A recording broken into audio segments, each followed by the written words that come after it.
Welcome, everyone, to our interview with Phelan, a recipient of the 2025 PJ of South Africa National High Performance Coach Award. This prestigious recognition follows a comprehensive selection process with peer nominations and personal motivations, and submitted to a PGA membership and to a PGA awards panel.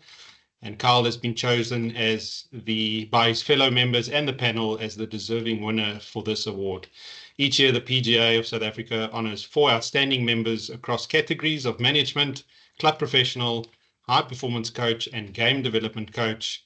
And one of these 4 will be named the PGA Professional of the Year for 2025. And this announcement will be taking place at the annual awards and graduation ceremony on the 15th of September at Royal Johannesburg. Carl, thanks for being here with us and spending some time with us. Yeah, thank you for having me, Dit. I appreciate it. Congratulations. No problem. Congratulations on the award, firstly. I think it's well deserved. It's about time that you win the national one. You've had a couple of regional wins already. But let's kick off by telling everybody what Carl Phelan's day looked like every day. Yeah, so I'm a coach, if that's easy enough. No, so I do think that's probably a misconception that most people have about coaches, is that's all we do. Correct. Yeah, I'll go over sort of my day as a general. So basically, I get up 5:30, get to work 6:20, have that cup of coffee just to get the brain working, because it's definitely not working before that. Then I sort of start preparing for the day. I do some admin for the academy side, which is my pet hate, but unfortunately we all know that admin's got to be done. Then what I do is I go sort of over the lists of lessons that I'm going to be doing for the day. I sort of prepare for who's going to be coming. I go over their swing videos or what they might be needing for the lesson. I think it's very important, if a person does come in for a lesson, that you don't go, what did we do last week? I think for me, to give a good service, I want to go, how's that takeaway drill going, for instance? And he goes, oh, yeah, no, it's going really well. It sort of gives a good feel that you are really involved and really want to help him in the lesson. So then I go sort of over that, check who's coming for the day. Then I generally start lessons between 7:30, and then do lessons till about 5:30 during the day. Then I'll get home, say hello to the wife, and then I do love having a 15-30 minutes sort of watching other coaches, or doing some more education from the PGA side, or from an Instagram side, or from a FlightScope side, or anything like that. I do like sort of carrying on at 15-30 minutes a day, just so I can keep on top of everything. Yeah, well done, man. Yeah, that continuous education is always good, even if you are at the top of your game. It's always good to learn from people. So just before we started, I said that I think you've won the regional high performance coach award for quite some time, and you said it's been now 7 times in a row at a regional level. And it's great to see that you've now won the national award, and I think it just shows the talent we have within the PGA on a high performance coaching level, that it's taken you so long to win it, and well deserved. So, I mean, you've been involved with as a high performance coach, and you work with many elite amateurs, and also quite a few DP World Tour players, and also Sunshine Tour players. Maybe just share with us your coaching philosophy and how this has shaped your approach with these elite players. Yes, I think I have been really fortunate for some of the best players in the country to trust me with their games. I mean, some of the top amateurs, the Sunshine Tour players, and obviously on the DP Tour. And to be able to work with players like that, you've got to have a philosophy that sort of covers everything, right? So I work on, and I've done a few speeches and stuff for the PGA apprentices, and I always talk about, I've got this book that I always write in. I write in all my ideas, I write in sort of thoughts, I write in stuff that I've learned of courses and stuff. And And I've got a sort of four-pillar system that I use. I've got the technical, tactical, mental, and physical sort of aspects to the game. So I try to get a sort of holistic approach to it. And you talk about philosophy. I think my philosophy is using that for the individual that's sitting in front of me, because I think everyone's built differently. Everyone has a different mental aspect towards the game. So I try to sit down with the person. I try to communicate with them. I try to get a relationship with them so that I can figure out sort of how can I best fit all these pillars into his game, and how you trust it. Like I think that's even more important. And I think building that relationship with the player creates that trust. And if philosophy wise, I think that's sort of where I go to. I go, everyone's an individual, and everyone needs to be treated as so. And sort of that's why I have a broad system that I put them into, and then try to help them, that person that's in front of me, get the best out of it. No, I think you use the right word there, trust, because having trust in a coach and kind of mutual trust between each other it plays a big part in terms of what you do as a coach. So yeah, it's good. Yeah, I mean, especially when you're telling them that they're wrong, and they got to trust you enough to believe it. Yeah, it's always difficult to hear that you're wrong, but sometimes you've got to tell people that. Yeah. So I mean, yeah, the trusting thing also kind of ties into the next question, I guess, because it helps with trust is from a technological perspective, in today's game. I mean, just having the technology available plays a huge part of how players want to achieve that extra 1% advantage every time they go and play. So, I mean, how and what technology do you integrate into your coaching on a daily basis with these elite players? Yeah, no, thank goodness for technology. To be honest, because there's no ways I would be able to help the players hopefully as well as I do without it. Yes. Like you said, I think it's that 1% or even 0.1% that you get out of the technology that you won't just see on a video or with your eyes. So I'm very, very fortunate enough to be able to work with FlightScope, Capto for putting, and then I've got a 3D analysis app called Sportsbox that I use. And I go back to those pillars. I try to use the technology within those pillars so that I'm able to give the guys precise information. And like you said, it goes back to the trust as well. If I stand there going, you're swinging from the inside and he's hooking it to the left, he'll tell me to find the door. But if I show him the technology saying, you're swinging too far to the right and you're missing it to the left, and the flight scope says you are 6 degrees to the right, he can't deny it. And for the math is the math. So I think that, like you said, has had a very important role in the trust with the players.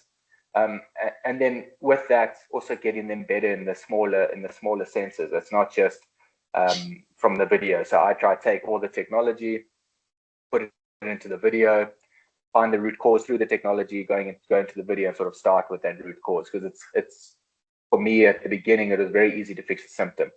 It was very difficult to find the root cause, and technology has made it that much easier to find the root cause, and then obviously start the process of fixing it through the chain. Yeah, correct. And I think having the technology is one thing. Anybody can get the technology, but I think it's how do you interpret it and apply it into the player? That is where your expertise comes in as a high performance coach. So yeah, no, I like the technology. I think it's a huge added value to what we do. You've been not sure how long you've been at Centurion Country Club, but I mean they've been hugely supportive of you for a long time. Could you share maybe some advice to some of the PGM members or the public just on the benefit of having such a collaboration between two sort of like-minded parties to make it, to be able to do what you do? Yeah, massive importance. I mean, I think I've been at Centurion Country Club now for plus minus 13 years, something along those lines. And let's put it this way: I wouldn't be sitting here today without them. There is no doubt about it. They've supported me throughout the 13 years. If I needed something, they were willing to help. And I do think, as the club being itself, as we all work well together, we all want the best for our clients. And the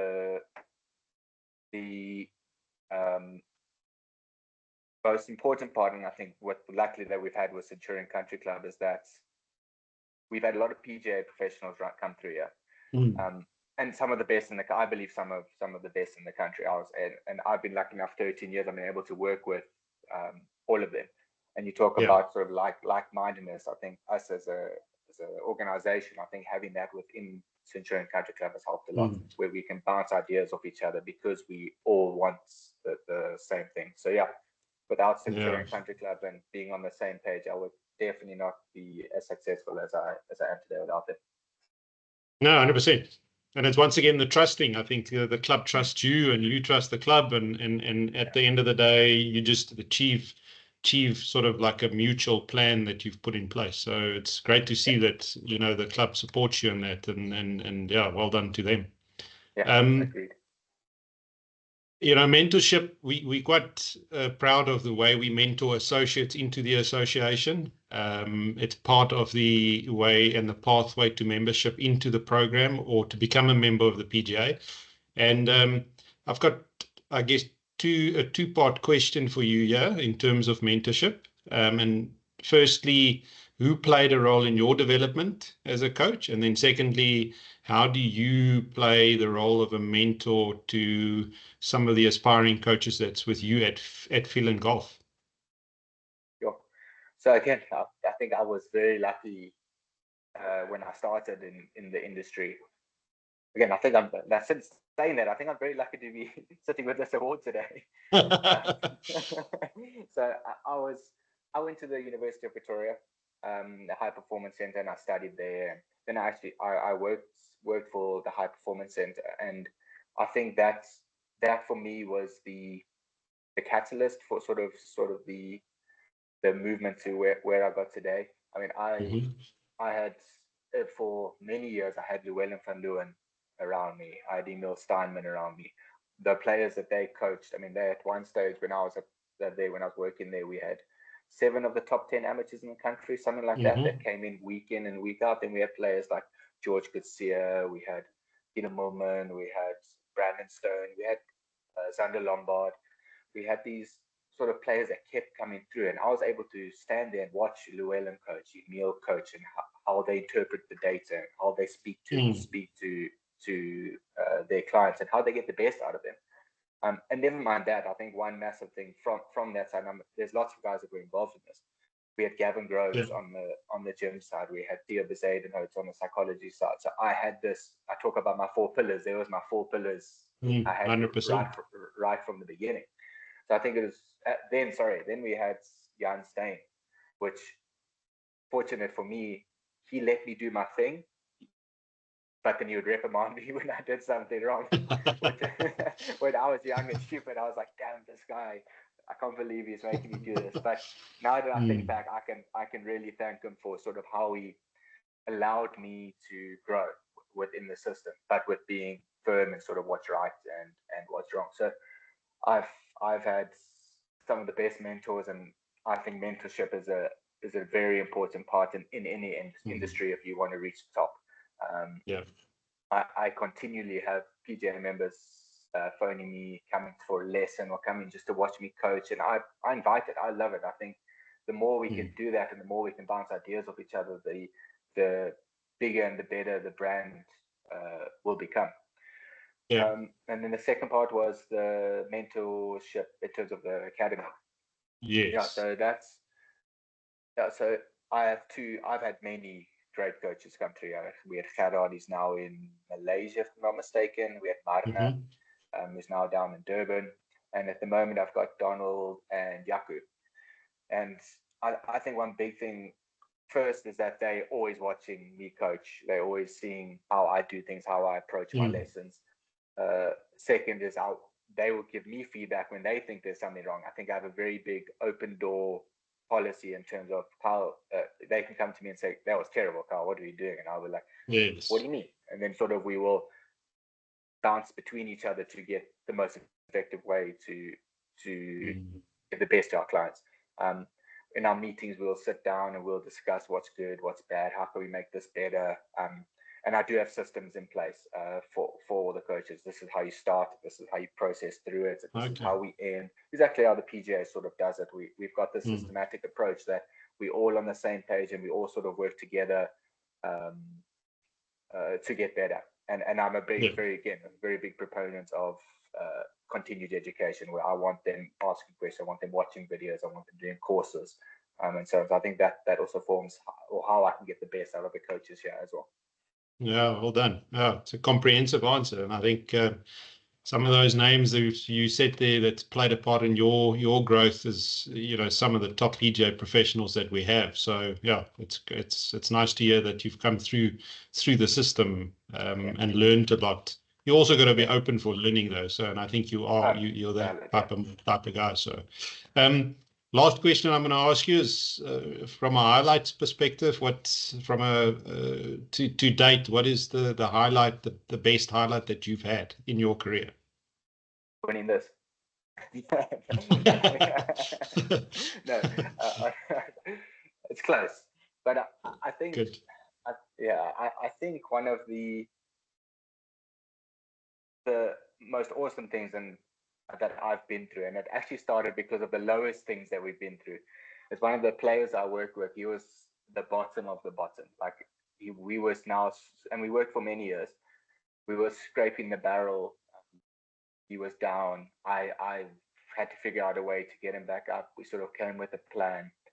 We had our ups and downs, and it was difficult. Like it's not as straightforward as my four pillars. There's obviously a whole bunch of things that go between it, and then that sort of him ending and winning on the DP World Tour was probably the highlight of my career. Watching him win felt like it was a culmination of all the efforts that we put in throughout the years, all the hard work of standing on the range for 12 hours a day in the heat, in the cold,